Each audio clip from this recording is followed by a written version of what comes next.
Dios es bueno, amén. No sé si usted recuerda, pero hay una parábola muy bonita que es la parábola del hijo pródigo. ¿Cuántos la recordamos? No voy a predicar esta mañana acerca de la parábola del hijo pródigo, pero es muy interesante cómo esta parábola se va desenvolviendo, se va desarrollando. La mayoría de nosotros la conocemos. Si dice que un hijo, el hijo menor, se acerca donde su padre y le pide su herencia, le pide que se le diera lo que le correspondería a él cuando él falleciera. Básicamente le estaba diciendo: papá, yo quisiera que te murieras.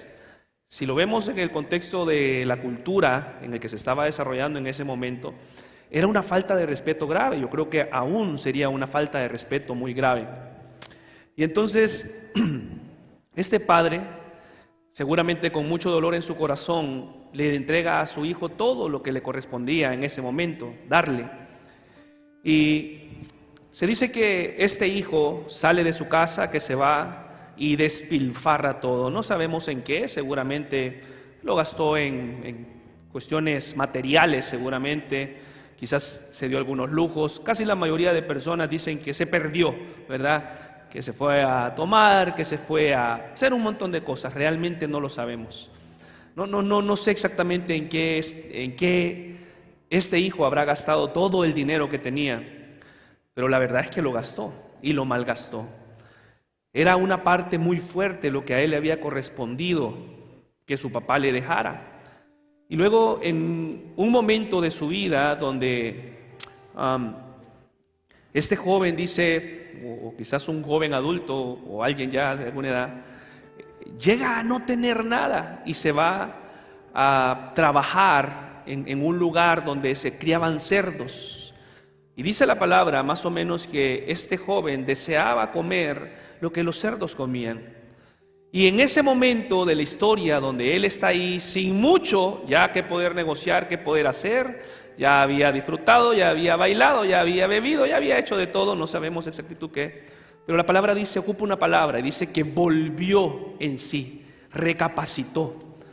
En ese momento donde ya no tenía nada, y yo no sé si a usted le suena familiar esto, pero normalmente los momentos donde usted y yo volvemos en sí, los momentos donde recapacitamos son aquellos momentos de quiebra, amén. Son aquellos momentos donde hemos tenido una pérdida, donde nos hemos quedado sin nada, son aquellos momentos donde solamente algo fuera de nuestro alcance puede ayudarnos.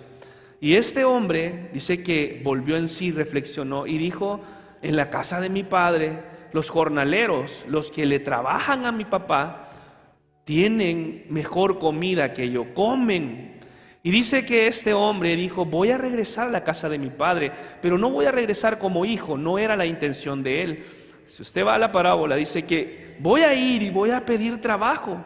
Tal vez, ¿verdad? Yo sé que la decisión que he tomado, la decisión de poder irme, quizás mi papá no me vuelva a aceptar, no me vuelva a abrazar como un hijo, porque le ofendí, porque lo traicioné, le negué, le falté el respeto a la hora de irme. Pero voy a regresar y voy a pedir nada más que se me contrate.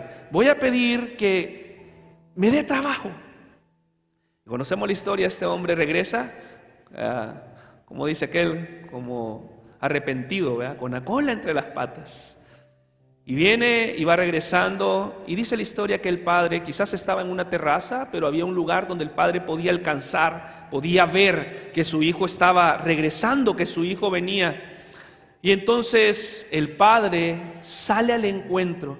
Pensemos en esto, el contexto de este hombre era que era un hombre hacendoso, era un hombre que tenía dinero y era un hombre que para correr tenía que enseñar sus vergüenzas. Enseñar las vergüenzas era levantarse el vestido, ¿verdad? Recuerdan, dice David, ¿verdad? Que enseñó sus vergüenzas. Las vergüenzas eran por aquí, un poco arriba de la pantorrilla, por la forma en la que era.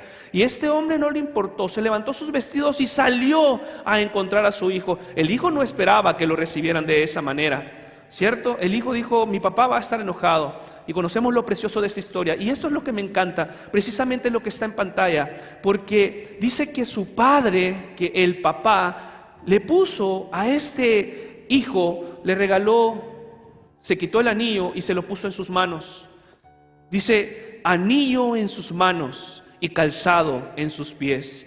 Y esta parábola refleja lo que el Señor hace por nosotros, lo que Dios hace por nosotros. Él, a pesar de todas nuestras fallas, a pesar de todos nuestros errores, viene, nos abraza, nos recibe. Y en lugar, bueno, yo no sé si usted piensa en esto, pero si yo hubiera sido este hijo en mi contexto, ¿verdad?, en el que yo crecí, si yo me voy de la casa y regreso, no me esperan con un par de zapatos nuevos, me esperan con unos buenos garrotazos, ¿verdad?, por si se me ocurre, ¿cierto?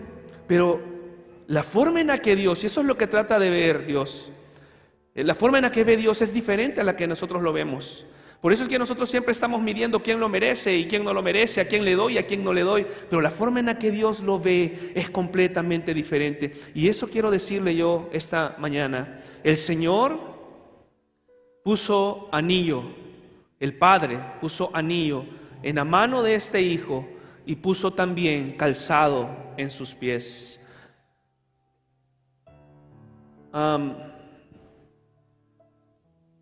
He perdido sincronización con aquí el dispositivo. Recordemos, hermanos, que Jesús se hizo hombre por amor a nosotros, porque nos amó tanto. Él no solamente se hizo hombre, sino que también dijo: voy a ir y voy a hablar su propio idioma, porque todavía no han entendido lo que yo quiero lograr con ellos. Entonces voy a ir y les voy a hablar y les voy a demostrar todo lo que quiero hacer por ellos y con ellos. ¿Sabe que voy a contarle una de mis vergüenzas de la juventud? Aunque hay muchas, ¿verdad? Y nosotros tenemos varias también. Yo sé que usted también.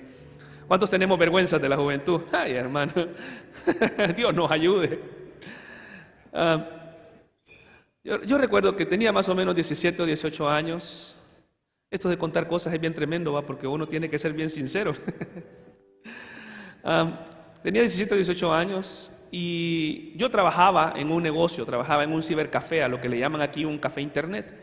Había empezado a trabajar como desde los 16 años. Y entonces, frente al negocio donde yo trabajaba, habían otros negocios. Por cierto, yo tenía una novia, pero también me había fijado en la hija de los dueños del negocio de enfrente. Y Jesús, es que es, hermano, lo que hace el Señor, como nos cambia los corazones, amén. Y entonces, yo recuerdo que empezamos a platicar, ¿verdad? Y lógicamente pertenecíamos a una clase social diferente.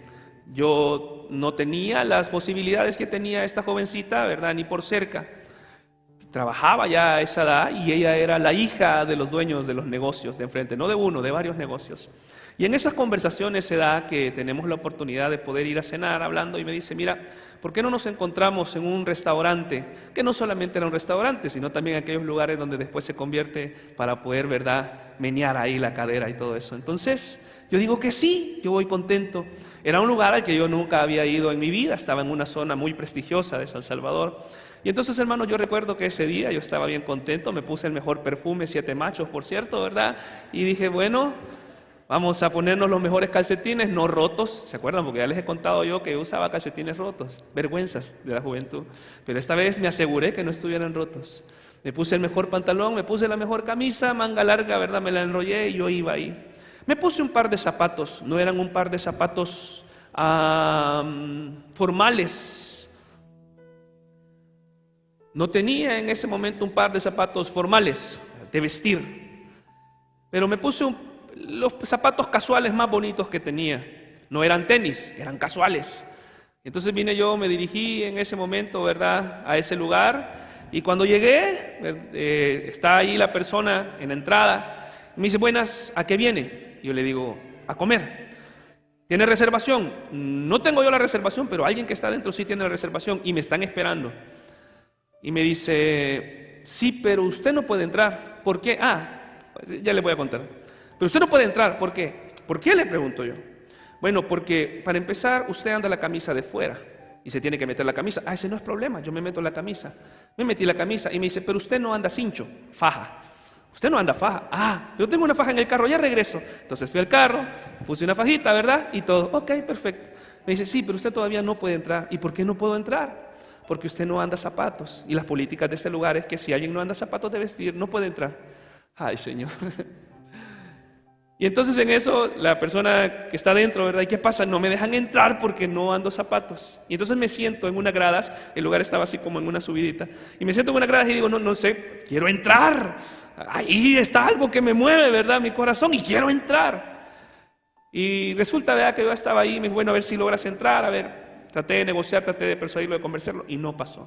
En eso va saliendo un amigo, Eric Martínez, le apodábamos Ericho, Colocho, le decíamos, era un compañero de la universidad, del primer año de universidad, por cierto, primer año. Y entonces me dice, ¿qué estás haciendo aquí? Que quiero entrar, pero no me dejan entrar porque no ando zapatos. Y me dice, yo te presto mis zapatos. Vaya pues, le dije yo. Entonces intercambiamos zapatos ahí en la entrada y todo eso lo estaba viendo, ¿verdad? La persona que estaba ahí en la entrada. Y le dije, el lunes te doy los zapatos. Vaya, el lunes nos damos los zapatos. Y yo me puse los zapatos y le dije, ¿hoy sí puedo entrar? Sí, puede entrar. Le pregunto, ¿no es algo parecido lo que sucede en la cruz? Porque en la mesa de Dios no hay asiento para los desalineados, no hay asiento en la mesa de Dios para aquellos que estamos quebrados. Pero le pregunto, ¿quién de nosotros no lo es? Normalmente tenemos una moralidad descuidada, a veces tenemos desprecio por la verdad, tenemos poco interés por los demás. A veces pecamos con intención y decimos, no, fue un pecado sin intención, decimos mentiras blancas, ¿cierto? Porque ¿quién dice mentiras negras? Nadie dice mentiras negras, todos mentimos de forma blanca, sin intención, no queremos mentir realmente. En el fondo de nuestro corazón, nuestra teñida moral está por los suelos, pero los requerimientos para entrar en la cena de Dios son altos. Ahora yo le pregunto, ¿quién de nosotros es suficientemente bueno para entrar por sí solo a la cena de Dios? ¿Quién de nosotros cumple, tiene la capacidad de poder entrar a la presencia de Dios con lo que somos? ¿Verdad que ninguno de nosotros lo tiene? Pero por eso es lo que hace el Señor, porque el amor de Dios es más alto aún, que Él mandó a su Hijo para que podamos entrar a su presencia. ¿Cuántos se alegran por eso? ¿Cuántos dicen, Señor, gracias porque enviaste a tu Hijo para que pudiera yo entrar a tu presencia, para que yo pudiera accesar? Dios mandó a su Hijo para darnos lo que ustedes y yo necesitábamos, y no fue un par de zapatos formales, no fue un saco ni fue una corbata, fue a su Hijo para morir en la cruz del Calvario. Y por eso, amados hermanos, yo quiero hablarle esta mañana referente a ello, de cómo tenemos la facultad como seres humanos imperfectos de poder entrar a la presencia de Dios, no por lo que somos, porque ya vimos que estamos desaprobados, ¿cierto? Ya vimos que no cumplimos. ¿Quién cumple? Nadie. Pero por medio de Jesús podemos cumplir. Ahora la pregunta es, ¿qué tanto nosotros estamos aprovechando esto? ¿Qué tanto nosotros estamos aprovechando lo que Él hizo? Dice la palabra de Dios, y ya lo vamos a leer, que cuando Él estaba a punto de morir, se le fue quitada su túnica, que era sin costura, que era perfecta, que era excelente. Hay un video que yo quisiera compartir esta mañana. Tiene que ver, quizás es un video viejito, lo he ocupado con los jóvenes mucho tiempo, y es un video viejito, quizás no tiene la mejor calidad, no está en 4K, ni está en Full HD, ni está en 1080, pero realmente este video, aunque tiene un poco de humor, refleja lo que el Señor Jesús hace por nosotros. Así que, no sé si está listo el video, me ayudan por favor, y tenemos de nosotros compararnos en ese lugar. Please. Some lying, some stealing, and some acts of kindness here and there. I try to live a good life. Well, let's see how good.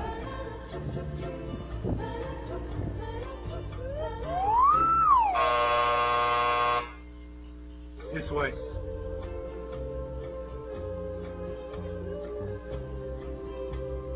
Next. File, please. Okay, I admit it. I did a lot of bad things. Yes, I see. But I've done good things too, you know, to offset the bad things. Like, one time, I cheated on a test, but then I cleaned up trash in the park. That should balance out, right? Let's find out.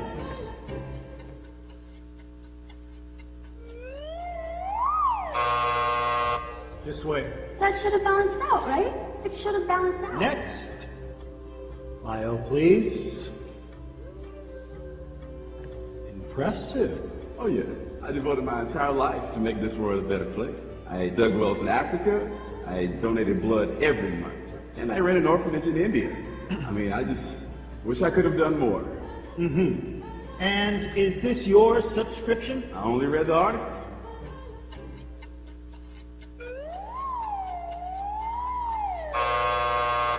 I only read the articles. I only read the articles. Next. My mom goes to church. Was baptized as a baby? Take American Express, right? Next. File, please. Whoa. Somebody's been busy. Well, let's get this over with. Sorry, I didn't know he was with you. Okay, step on the scale. Not you. Him.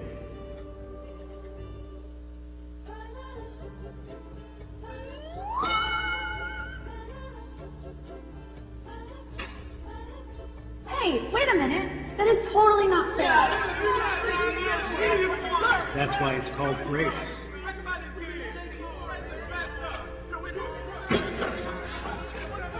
Next.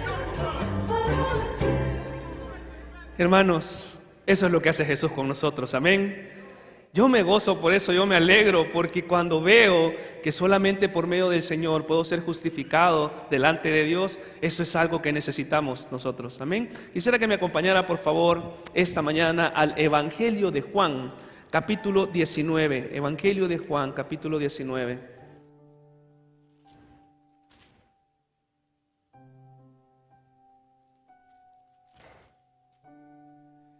Versículo 23, Evangelio de Juan, capítulo 19, versículo 23. Cuando usted lo tenga, dice amén, por favor. Por cierto, bueno,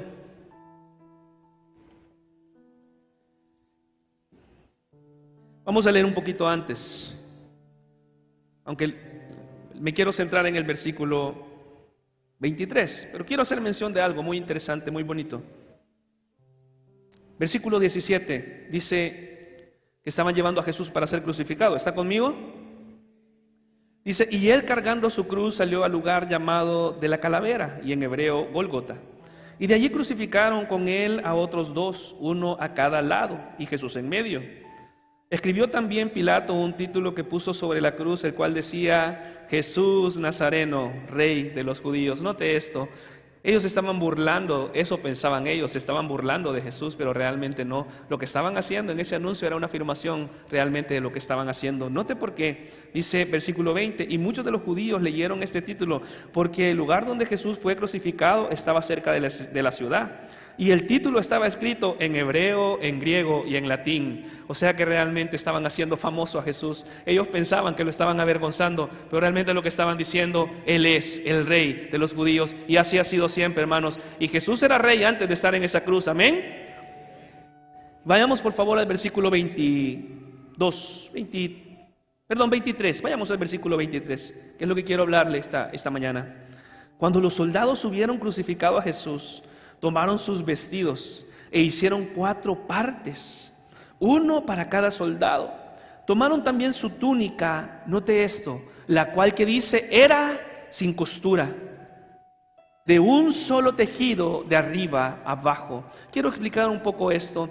Quizás a veces cuando leemos este pasaje tratamos de entender que las vestiduras tenían que ver con lo que él tenía y que lo partieron en 4, lo cortaron, le pasaron la tijera y la dividieron en 4. Realmente no se está refiriendo a eso, por eso dice los vestidos, lo que él vestía. ¿Qué provecho tiene si hubieran sacado las vestiduras pero las hubieran partido? ¿De qué les hubiera servido tener una vestidura partida? Realmente lo que se refiere, básicamente el Señor Jesús andaba 5 componentes en su vestimenta, ¿verdad? Y las primeras 4 tenían que ver con la venda que ocupaba en la cabeza, con el cinturón, las sandalias y la vestimenta, ¿verdad? Lo que andaba por fuera, el manto. pero también por dentro estaba la túnica, que esa era pegada al cuerpo. Habían 4, y cada uno tenía que agarrar su parte, era algo de lo que hacían. Entonces en este momento nada más no era que iban a cortar, es que iban a agarrar una de las partes con las cuales el Señor Jesús estaba vestido, pero sobraba una. ¿Cuál era? La túnica, la que estaba pegada al cuerpo del Señor Jesús. Y dice que esta túnica era completamente, no tenía nada, porque era sin costura. Normalmente la ropa que nosotros utilizamos refleja el carácter de alguien, ¿cierto? No nos vamos a detener en eso, pero esa túnica reflejaba el carácter de Jesús, sin costura, era puro, era recto, no había nada, no había intervención. Se dice y se cree que esta túnica la pudo haber cosido María, porque era una forma, una tradición judía, que la madre, cuando el hijo iba a salir de su casa, la madre hacía una túnica especial para poder entregársela. ¿Habrá sido esta la túnica que María había hecho con sus propias manos? No lo sabemos, pero lo que sí sabemos es que era algo de valor, era algo que el Señor tenía, que era de valor. El Señor no tenía muchas cosas de valor. ¿Recuerdan? Hace unas semanas estuvimos hablando que un escriba quería seguirle, que el escriba le dijo, la respuesta de Jesús para el escriba fue: no tengo dónde recostar mi cabeza, las aves tienen, ¿verdad? Los coyotes tienen guarida, las aves del cielo tienen nido, y yo no tengo dónde recostar mi cabeza. El Señor no tenía nada de valor, pero quizás la túnica, que era sin costura, era algo de valor, porque lo había hecho su madre, quizás. Pero noten esto, versículo 24 está en la pantalla también, y está en su Biblia también, y dice: entonces dijeron entre sí, no la partamos, sino echemos suerte sobre ella, posiblemente dados o algo, ¿verdad? A ver de quién será. Y esto fue para que se cumpliese la escritura que dice: repartieron entre sí mis vestidos, y sobre mi ropa echaron suertes. Esta profecía está en Salmos capítulo 22. Era un salmo que tenía que ver con eso, un salmo que tenía que ver con la profecía de Jesús. De hecho, casi se cree que esa mayoría de ese salmo pertenece a Jesús, de lo que se hablaba.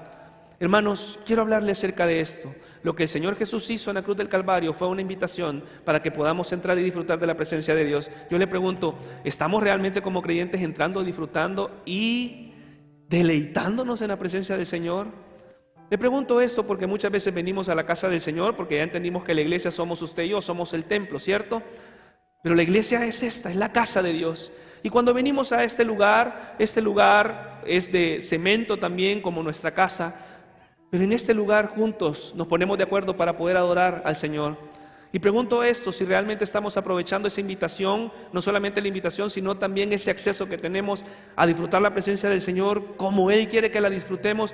Porque muchas veces venimos a la iglesia con sueño, muchas veces venimos a la iglesia y lo más importante es nuestro celular y no el Señor. Amén. Por eso, ¿qué le parece si nos ponemos de acuerdo esta mañana, lloramos y le entregamos este tiempo a Dios, que sea Él que nos hable? Dios Padre, Hijo, Espíritu Santo, te damos gracias esta mañana. Yo te pido, Señor, que a través de tu palabra esta mañana tú nos guíes, nos edifiques. Somos tan perezosos espiritualmente, yo lo soy, Señor. Y muchas veces, Dios, yo cambio tu presencia por algunas vanidades, yo cambio tu presencia por algunos deleites, yo cambio tu presencia, Señor, por intenciones, por pensamientos. Pero por favor, mi Dios, te pido que esta mañana me ayudes y nos ayudes a quienes estamos aquí a poder valorar tu presencia con todo lo que somos. En el nombre poderoso de Jesús decimos amén y amén. Note este pensamiento, lo decía Martín Lutero. Mire, a mí me encanta la forma en la que lo dice. Dice: este es el misterio de las riquezas de la gracia divina por los pecadores, porque por un maravilloso cambió nuestros pecados. Por un cambio maravilloso, son ahora nuestros pecados, no son nuestros, sino de Cristo. Y la justicia de Cristo no es suya, sino nuestra. El Señor hizo un cambio ahí, hizo algo. Por eso esta mañana yo quiero hablarle, en 25 minutos que nos restan, referente a este título. El Señor dice: quiero vestirte con mi túnica. Quiero vestirte con mi túnica para que puedan entrar a mi presencia y puedan gozar completamente de mi presencia. Quiero que vaya conmigo, por favor, al Evangelio de Juan, capítulo 5, versículo 30.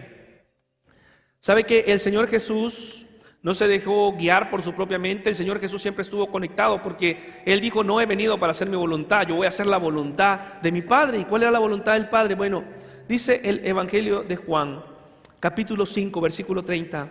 No puedo hacer yo nada por mí mismo. Según oigo, así juzgo, y mi juicio es justo, porque no busco mi voluntad, sino la voluntad de la que me envió, de mi Padre. Y eso es lo que el Señor vino a hacer, a cumplir no su voluntad, no lo que Él quería. Recuerdan, hace una semana les compartía, el Señor Jesús pudo haber sido uno de los mejores revolucionarios del momento, pudo haber sido el mejor científico, pudo haber sido el mejor doctor, pudo haber abusado de su poder acá en la tierra, pudo haberlo hecho. ¿Quién era? Era Dios, pero no lo hizo. ¿Por qué? Porque Él no vino a hacer su voluntad, Él venía a hacer la voluntad del Padre. ¿Sabe? Cuando Jesús fue clavado en la cruz, Él se quitó la túnica de perfección, esa túnica que no tenía costura, y se cubrió de una túnica diferente. ¿De cuál túnica se cubrió? La túnica de la indignidad, y la indignidad de la desnudez en la que estaba ahí. Cuando leemos el versículo anterior, ¿verdad? Capítulo 19, versículo 23, dice que ahí estaban sus hermanos, que ahí estaba su mamá también, y que lo vieron a Él sufrir esas vergüenzas. Él, desnudo ante su propia madre y sus seres amados, estaba avergonzado quizás. Pero por eso dice Filipenses, Él no escatimó despojarse de lo que Él era de Dios para poder darnos a ustedes y yo una vida eterna. Yo no sé si usted se goza, pero a mí me emociona poder saber eso, que mi nombre está escrito en el libro de la vida porque el Señor vino, porque un día le voy a ver cara a cara, porque un día me voy a gozar con Él, y aunque no lo merezco, Él me va a dar acceso a eso. ¿Por qué? Por Cristo Jesús. A mí me emociona, no sé usted. ¿Cuántos se emocionan porque estamos escritos en el libro de la vida, hermano? ¿Cuántos se emocionan porque podemos accesar al trono de la gracia, porque podemos accesar a la presencia del Señor? Hermanos, eso es para gozarnos, eso es para ponernos felices, para ponernos contentos, para estar emocionados por eso. Quiero rápidamente que podamos hablar tres aspectos, tres consideraciones importantes que tienen que ver con la presencia del Señor. Porque lo primero que el Señor hizo por medio de ese sacrificio, por medio de ese momento de muerte vergonzoso, es invitarnos a entrar a su presencia. Eso era. Porque recordemos que, hermanos, antes de la muerte de Cristo hay una gran diferencia. No se podía entrar a la presencia. Quiero que vea esta ilustración con la que podemos comparar esto. Tal vez no compararlo en el sentido estricto, porque es algo más precioso, es algo más sublime lo que el Señor Jesús hizo. Pero quiero leerle esto. Imagínese usted una persona de pie frente a la Casa Blanca, y quizás hablemos de la Casa Blanca que está en Estados Unidos, ¿verdad? Ese presidente tiene un poco más de cuello, tiene un poco más de influencia, tiene un poco más de poder sobre algunas otras naciones.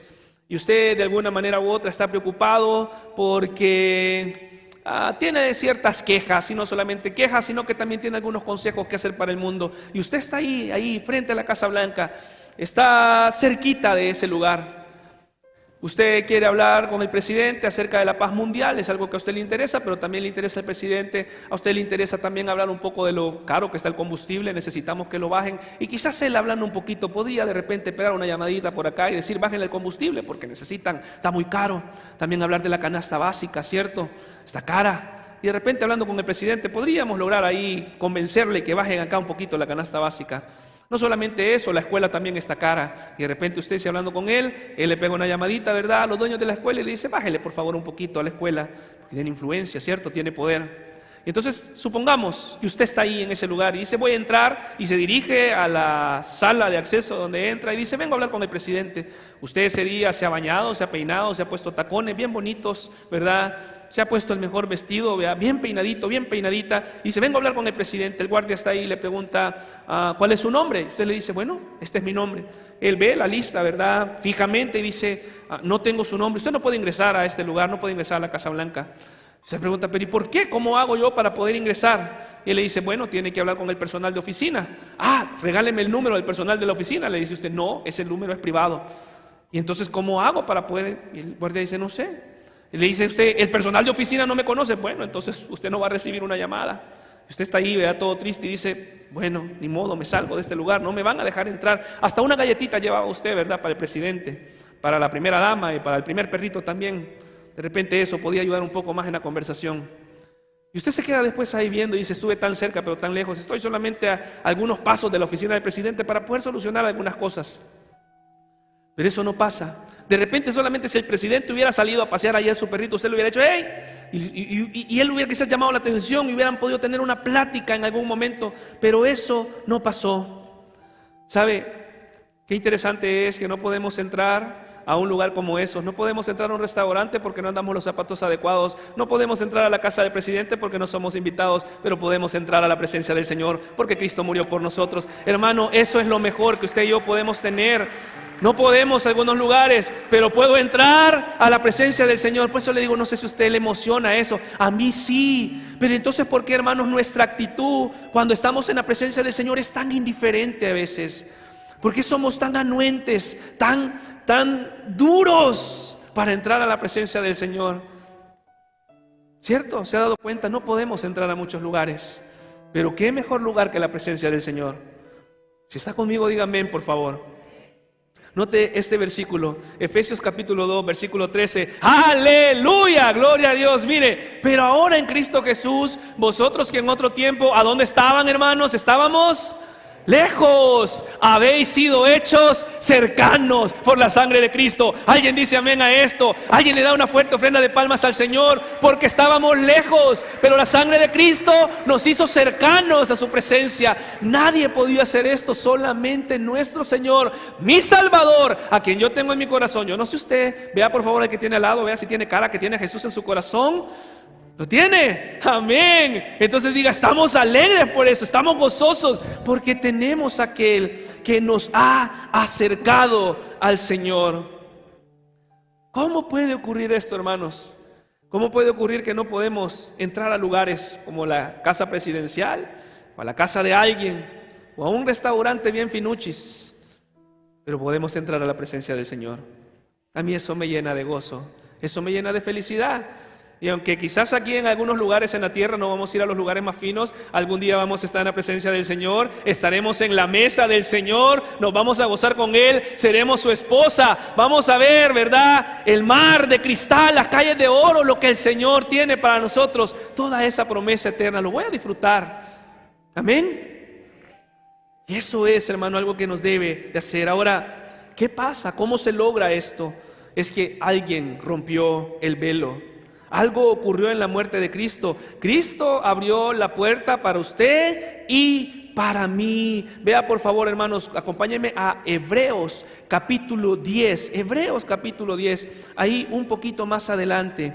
Hebreos capítulo 10, versículo 19 y 20. Vamos, hagamos uso de nuestra Biblia, que es tan bonita, es tan preciosa, porque es la palabra del Señor. Hebreos capítulo 10. Versículo 19. ¿Lo tiene? Dígame por favor. 19 y 20. Así que, hermanos, teniendo, ¿qué dice? Libertad. ¡Aleluya! Bendito Dios. Amén. Hermano, yo estoy emocionado. Es que qué bonito es esto. Yo no sé si usted está emocionado conmigo. Teniendo libertad para entrar en el lugar santísimo por la sangre de Jesucristo. Versículo 20. Por el camino nuevo y vivo que Él nos abrió a través del velo, esto es, de su carne. Hermano, esto no es para poder decirle, Señor, gracias, gracias por lo que hiciste, gracias porque puedo entrar. Alguien puede decirlo en este momento, Señor, gracias, gracias papá, gracias mi Señor, gracias mi Salvador por lo que has hecho. Recordemos, hermanos, el lugar santísimo. ¿Qué era el lugar santísimo? El lugar santísimo era un lugar del templo que nadie podía entrar. De hecho, cuando los judíos querían ir y querían adorar, dice que nada más se podían acercar a los atrios, al parqueo. Imagínese esto, poniéndolo en el contexto actual, si nosotros estuviéramos bajo ese momento, si Jesús no hubiera venido, no pudiéramos entrar acá, seríamos consumidos, nos caería un rayo. A los hijos de Aarón les pasó, quisieron entrar al lugar santísimo y murieron porque era un lugar santo. Las personas se quedaban en el parqueo y allá adoraban. Solamente podían entrar los sacerdotes y una vez al año podía entrar el sumo sacerdote al lugar santísimo. Pero el Señor dice que rompió el velo y ahora por eso ustedes y yo estamos y entramos confiadamente. Amén. Estamos con el Señor y el Señor está con nosotros y la presencia del Señor está con nosotros. Si alguien no cree, diga amén, por favor. Y eso es, nadie podía entrar porque era un lugar santo. Pero no es ese, hermanos, nuestro problema. ¿No es ese nuestro mismo problema, que sabemos que Dios es bueno, pero también sabemos que nosotros no lo somos? Amén. Nos sentimos a veces, hermanos, alejados de Dios. Sentimos que hay algo que no nos permite acercarnos a Dios, a su presencia, a su plenitud.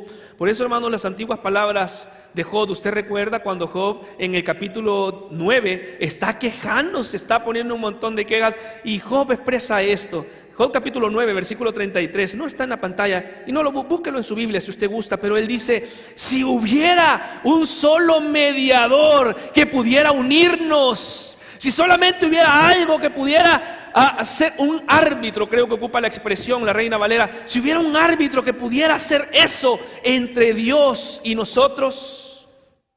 Pero mire lo que dice Primera de Timoteo, capítulo 2, versículo 5. Vaya, por favor, búsquelo en su Biblia si no está acá. La palabra del Señor dice: porque el Señor Jesús vino. Amén, hermanos, amén. Alguien esta mañana está siendo edificado, diga amén. Dice: porque hay un solo Dios y un solo mediador entre Dios y los hombres. ¿Quién es, hermanos? Jesucristo, hombre. Jesús, el Salvador. Jesucristo, el ungido, la promesa prometida para que ustedes y yo podamos tener salvación eterna.